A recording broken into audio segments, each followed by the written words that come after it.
শিবির ও ছাত্রদলের মধ্যে দফায় দফায় সংঘর্ষ ও ধাওয়া পাল্টা ধাওয়ার ঘটনায় উত্তপ্ত জগন্নাথ বিশ্ববিদ্যালয়।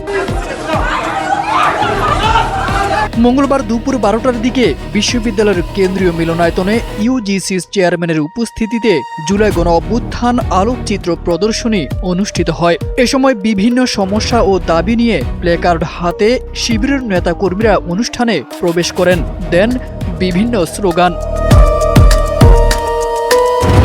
এর মধ্যে গুরুত্বপূর্ণ দাবি ছিল ক্যাম্পাসের দ্বিতীয় পর্যায়ের কাজ সেনাবাহিনীর কাছে হস্তান্তর করা, কিন্তু সেই কাজ সিন্ডিকেটের মাধ্যমে বারবার পেছানো হচ্ছে এবং এর সঙ্গে বিভিন্ন ছাত্র সংগঠন জড়িত বলে দাবি করে তারা।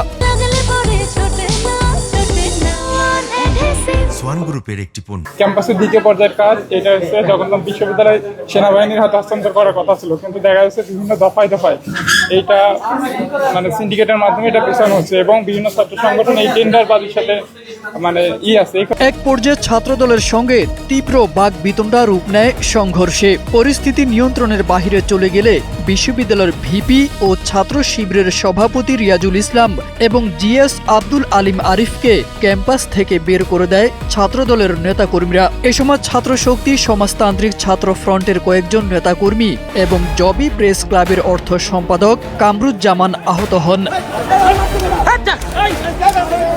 প্রথম দফার রেশ কাটতে না কাটতেই দ্বিতীয় দফায় উত্তেজনা ছড়িয়ে পড়ে ঢাকা ন্যাশনাল মেডিকেল ইনস্টিটিউট হাসপাতাল চত্বরে।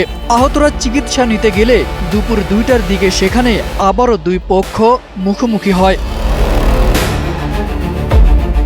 হাসপাতালের ভেতরে ও বাহিরে ধাওয়া পাল্টা ধাওয়া ও ইট পাটকেল নিক্ষেপের ঘটনা ঘটে। এতে উভয় পক্ষের অন্তত 15 জন আহত হন বলে জানা গেছে।